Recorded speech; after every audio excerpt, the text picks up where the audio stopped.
Hello East Longmeadow, and welcome to What's Up in ELPS, a weekly roundup of news from your schools brought to you by your kids. I'm John Drake. And I'm Nick Sanford, the host for this, our first weekly edition of What's Up. We began at Mapleshade, where kids are learning to apply technology to problem solving in the classroom, from engineering with an index card to programming robots. First up, here's Abby with enrichment teacher Mr. A with a very clever challenge. Hello, my name is Abigail, and I'm here with Mr. A, our enrichment teacher, and he's going to tell us about our new project, the Panda Stand. Let's go. So the Panda Stand, Abby and everyone else, is a project that involves the engineering design process, which is something I've introduced to students at Mapleshade from grade 3, where they have to come up with a design plan and then try to solve a given challenge and try to work together, try to improve the results of the challenge, and then they present their solution to the class. And this is a project where they build a stand using index cards only, some tape, and they have to try to hold a panda at the top of their stand without it falling down. Showing this. I'm not going to come over and go like this. Let's say this is your stand and this is the top, okay? I'm not going to go like this, watch.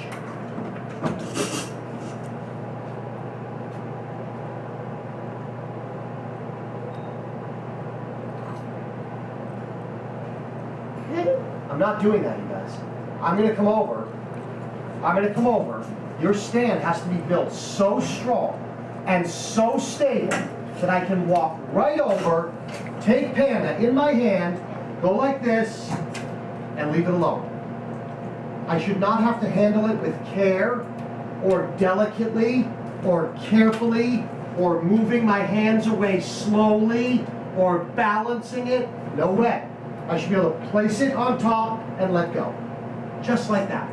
So when you're testing it this week, with books or whatever else you want to do, test it like that. Don't test it by taking an object like this and going like this. Don't do that. Test it by taking an object, go like that. Where did you get this idea from? Oh, that's a great question, Abby. Well, I first learned about this project while I was at the Museum of Science in Boston, and they did a similar project with teachers, and I thought this would be a terrific way to introduce students to a structural engineering challenge. So I pretty much got the idea initially from my time at the Museum of Science. What other projects did you do? Well, we do lots of projects throughout the year. We do towers made with straws. We do all kinds of design projects where students have to design maps and all kinds of other blueprint type projects. We do other engineering challenges where students have to build other types of structures and learn about the different types of engineering. We do a bridge challenge where kids have to build their own bridges after learning about the types of bridges in the world, and all other kinds of engineering challenges. Thank you for telling us about all these questions I just asked you. No problem. It was a pleasure to speak with you. You too. Thank you for watching. Bye. Collaboration is a big part of classroom learning, and Google Classroom is becoming a familiar way for students and teachers to access, share, and collaborate. Here's Isabella explaining how she used it to share a monster.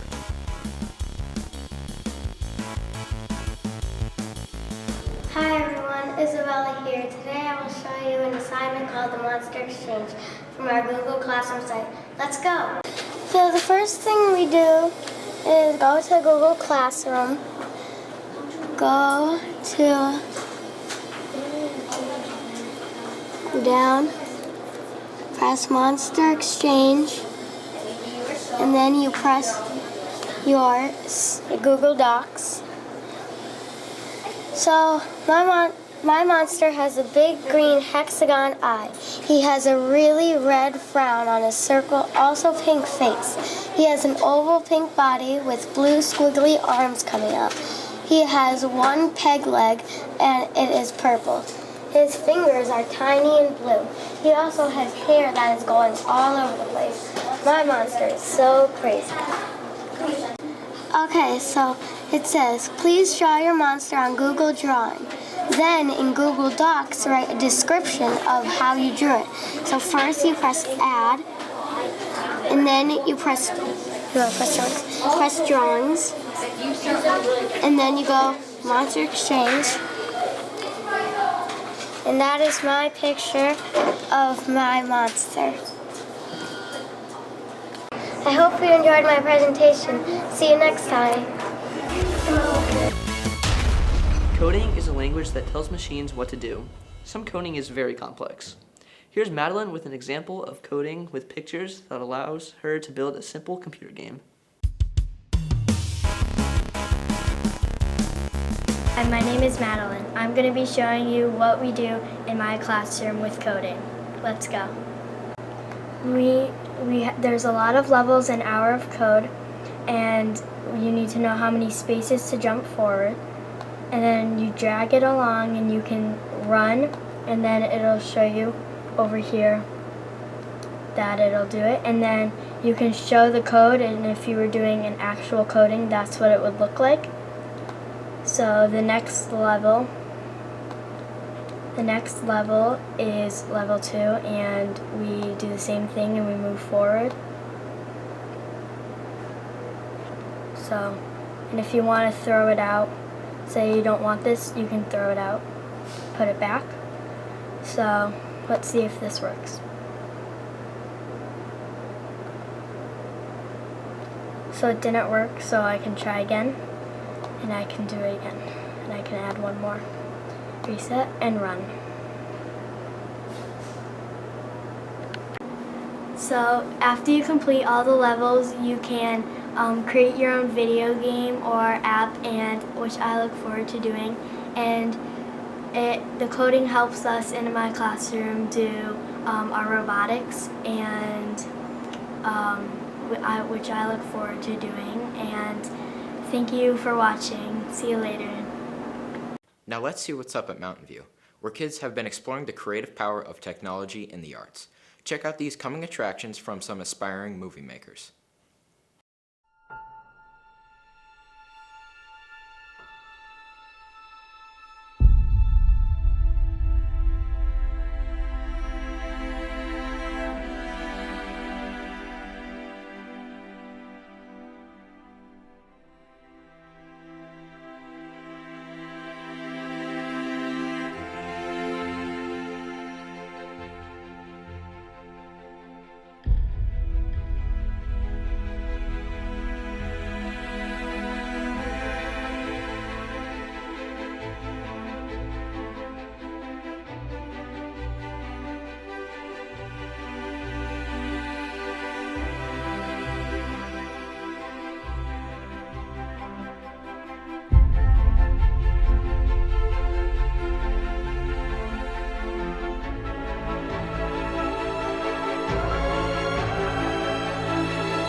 Students were treated to a visit by author Roland Smith, whose novel Peak describes the adventure of 14-year-old descent of Mount Everest.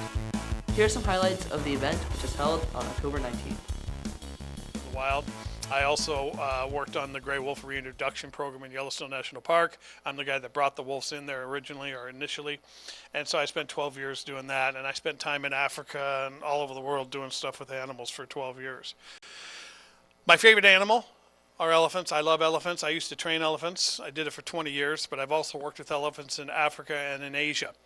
And so when I write a book, I write about what's important to me. And when you guys write your books and stories, you need to write about what's important to you. And a lot of my books have animals in them because I spent so many years working with animals around the world. First of all, that's one reason that you do the research. You do the research so you're basically filled up with a lot of information. Does that make sense? What a lot of people do is they go, I have this really good idea for a story. And as soon as they get that idea, They sit down and start writing that story. Well, what you have is you have one idea. Does that make sense?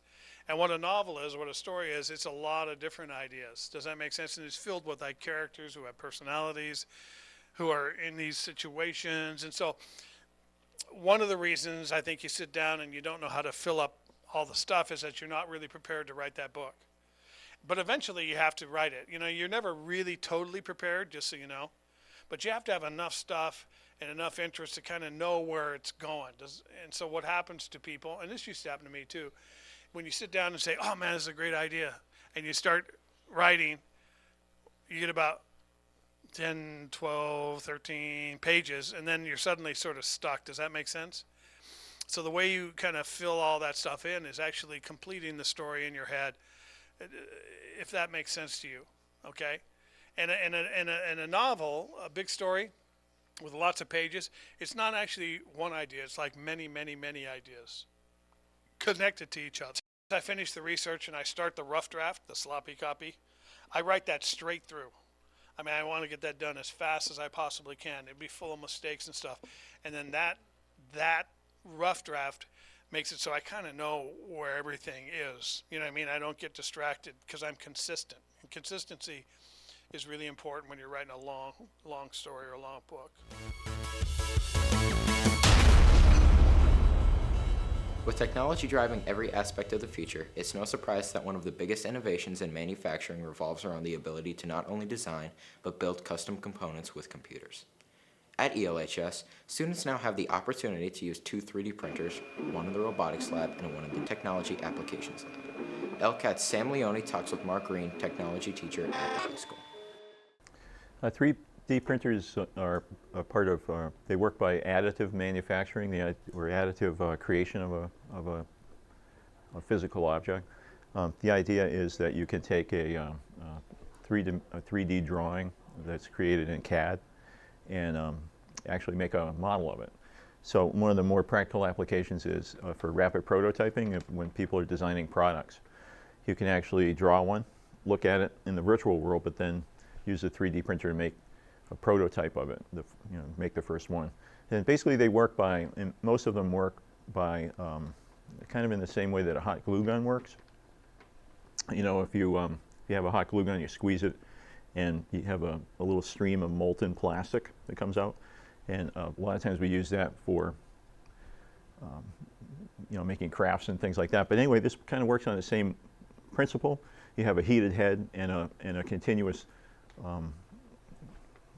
roll of plastic material. It uses either a corn-based plastic or an oil-based plastic. And so what it does is it puts down a very thin layer, and then another one, and another one. And it kind of creates a grid, a very thin grid, and then builds up another one on top of it until you actually, little by little, create a three-dimensional object. We got it through a grant from the East Long Meadow Educational Endowment Fund. So we were very happy that they helped us with the funds to purchase it. And so we could add it to our program in the technology applications class and also my engineering drawing class. One of the things that we've been making recently are small keychains that say ELHS on them, and those take about half an hour each. You could start with a sketch. The sketches are then drawn in more detail using a CAD program. We have a program called CAD Key. Once the object is created in a 3D modeling type of a drawing, then the file is exported into a STL file. The format for the file is STL, and then the STL file is verified and interpreted by the software that comes with a 3D printer, and then we save it on a flash drive, plug it into the side, and just let it go. The technology around 3D printing seems pretty interesting because it could change lots of things. There are large 3D printers that actually work with, instead of molten plastic, they use concrete. So they actually have large 3D printers that can print a building using concrete. And then they're in the process of developing 3D printers that can actually work with living cells. And so initially it'll probably be where a printer could actually create skin cells and maybe later on organs, for transplants and for medical purposes. Right now, it could also transform manufacturing in a lot of different ways, because if you think about it, places like, say, like an auto parts store maybe would not have to stock so many parts. They could have, if they had the equipment, instead of stocking a part, somebody needs a particular part for a car, they could just make it.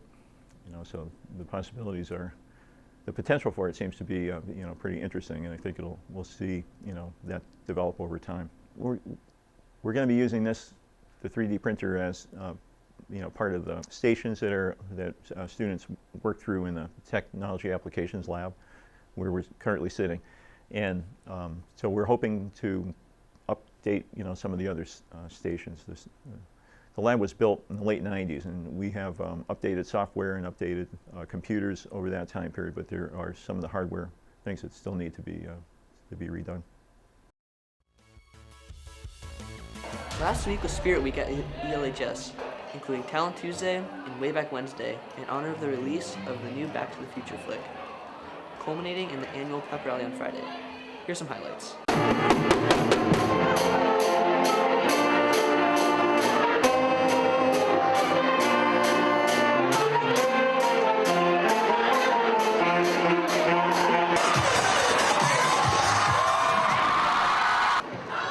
This year, for the first time ever, we are the league champions.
That's all for today.